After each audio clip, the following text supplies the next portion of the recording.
Hey guys, what is up? It's KKB. Hopefully you guys have enjoyed my last couple uploads, and if you have, make sure to drop a like on them. As always, I'm open to suggestions, so please drop some in the comments below and I'll get out of your way. Hopefully you guys enjoyed the video and make sure to like and subscribe. Thank you. White flag.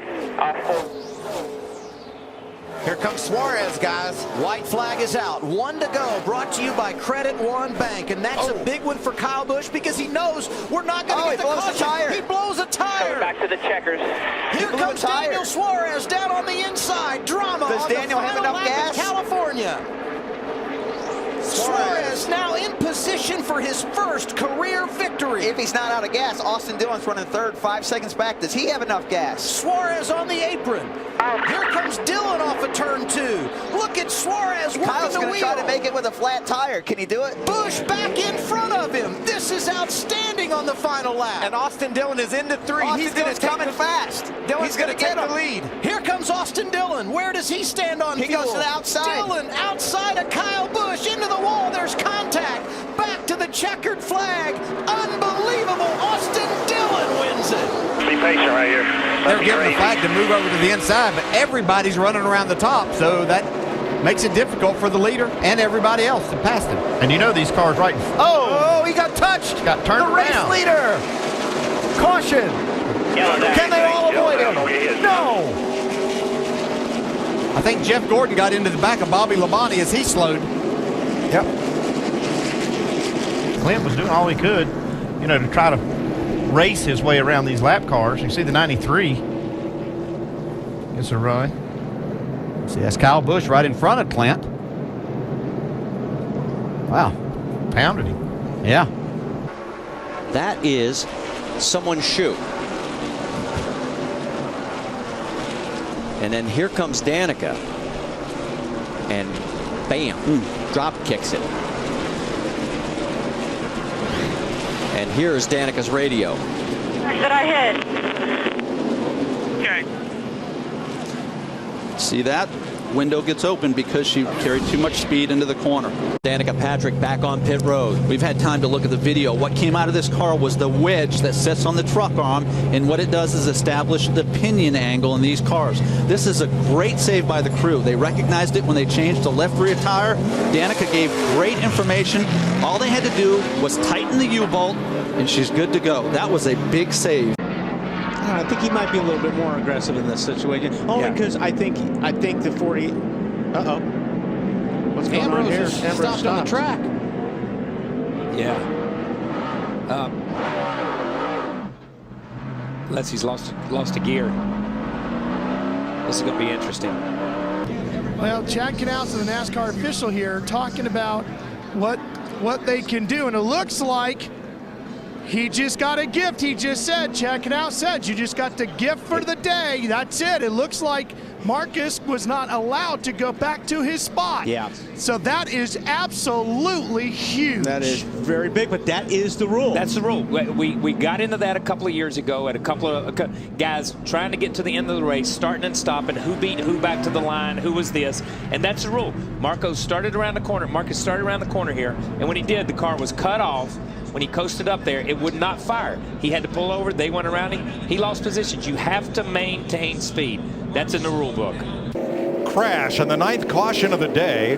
Jeff Gordon in turns 3 and 4 appeared to lose a right front tire, and Matt Kenseth drove right under it. I don't know if he blows a right front tire. I think that's what happened because the car just, he goes in, he does that dive bomb thing, and then right here you see the car just takes off. Matt was great big run on the outside and drove right up on the back of him. And we are hearing that the right front blew, but it's almost like something was starting to go wrong because Kenseth caught him in a hurry in 1 and 2. The handling was going away, Larry. You could see him have to ease off it going into the corner multiple times, and then this right there. Yeah, she just turns, and here comes Matt. Matt had a full head of steam, nowhere to go. Elliott Sadler is on pit road as well. He's going to get a wedge adjustment. He was talking about a race car that was loose on throttle, and there's a spin on the racetrack. It's Kyle Larson, Rick. Kyle Larson, race leader around. Well, Kyle Larson spun to get to pit road, Rick. It looked like he was trying to get to pit road, spun out, and then as he tried to get back on the racetrack, something got, these guys right here must have saw it or somehow got in an accident. This is the second year in a row. The 42 of Kyle Larson missed pit road last year here. You know, just not turned quick enough, carrying way too much speed. This pit road apron is very, very dirty, has a lot of sand on it, and if you get in there too hot, you just miss it. So 2 years in a row, he's missed pit road. Kansas Clint Bowyer might be glad that this is a holiday weekend, because if he wins this race, the party might go on for a while.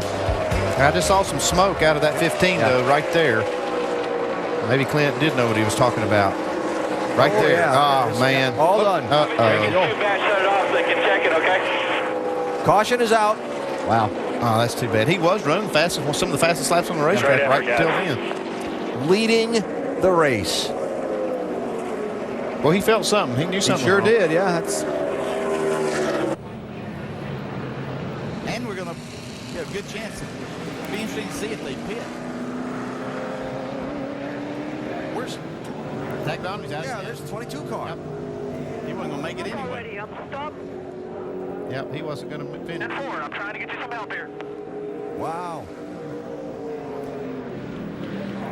So now you look at Brian Scott, Sam Hornish. Those guys last pitted on lap 27.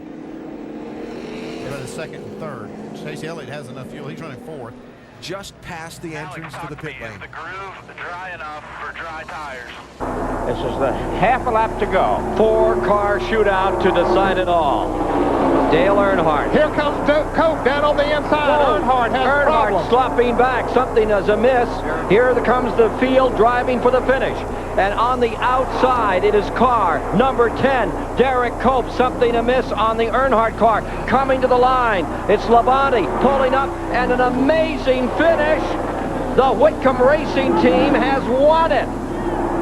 Unbelievable. Christopher Bell got into his teammate Daniel Suarez. Oh, flat tire, and Bell is into the wall. Inside, just hold it up. Huge hit. Just hold it up, hold it up, hold it up. You're clear now. He couldn't hold it anywhere. Well, a tough day for Kyle Busch Motorsports. We thought maybe that KBM would get its first ever win here at Atlanta Motor Speedway, but it's not going to happen as Bell has that right front go down, and watch this truck take off. Absolutely nothing he could do about it. Just along for the ride, hard into that outside safer barrier. You can see the trouble right in front of Chase Elliott. 2 cars wrecking around. 17 Tanner Berryhill and 93 Kevin Swindell. I don't know if the 9 got any front end damage. Looked like he might have got into the back.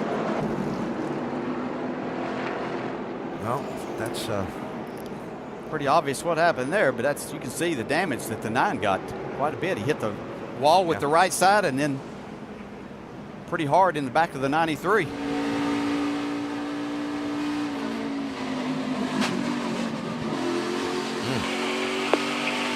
Outside. A strange and terrible wreck as Mark Martin was caught up in an accident in front of him off turn 4, spun down pit road, and caught the butt end of the opening of pit wall. You see Mark climbing from the car there, fortunately, because look where that car hit that wall just behind the driver's compartment. So this began. Mark had Casey Kane coming up from behind him, racing for the lead. Juan Pablo Montoya and Bobby Labonte were racing right in front of him in turn 4. Yeah, and this Mark had caught these cars. You can see Bobby Labonte looks like just loses it, gets loose with that car right up behind him there. But Mark had been there for a while, and you can see Mark spinning now.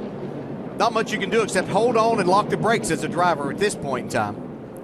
And right there, oh. Yeah, I was lucky the crew members weren't injured there as well. I'm telling you, that was just a crazy accident. And it sounds like Eric Jones has been pretty happy with his race car. He said it was building free a little bit on both ends, but then by the end of that run, he said it was pretty neutral, just a little bit loose in 1 and 2, so we haven't heard them call for any adjustments. Obviously, they stayed out on track much longer. Chris Gabehart telling his driver, hey, we're on our own program. And now you see that's not going to be good. That uncontrolled tire that is now rolled out onto pit road, this is exactly what they don't want to happen. And this could bring out a caution. It's going to bring out a caution because of that uncontrolled tire, and it's going to be a penalty for Eric Jones, who was fighting to get into the chase. 6 to go. Biffle closing in on that 48 car.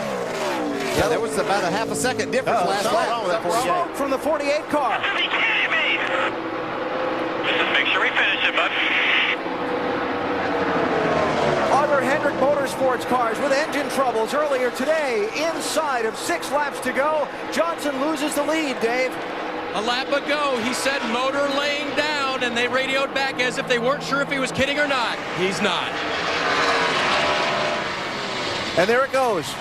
Might bring a caution out. Stay on the bottom. That's it, it's dead. You can see the water coming out of the exhaust pipe. And that is a good point. To Jeff's point, NASCAR is scanning all of these drivers. It's not just the safety workers that they listen to as far as if the racetrack is back in raceable condition. They're going to listen to the drivers, and if somebody had a complaint, it would make a difference. And you see, crash coming onto pit road. Kyle Larson, late decision, wanted to come to pit road. Kyle Busch looked like he was going to come off of pit road. They hit. Kyle was going. He was going to fake like he was coming on pit road, and he turned right to get on the racetrack. And Kyle Larson had the exact opposite idea, and they collided. Both cars in the top 5. Take a look. Coming onto pit road. Looks as though Logano's going to stay out. Kyle Larson looks like he's going to stay out. Kyle Busch decides to come in. Well, then Kyle Busch changed his mind, took a hard right to go back on the racetrack at the same time that Kyle Larson decided to take a hard left and come to pit road.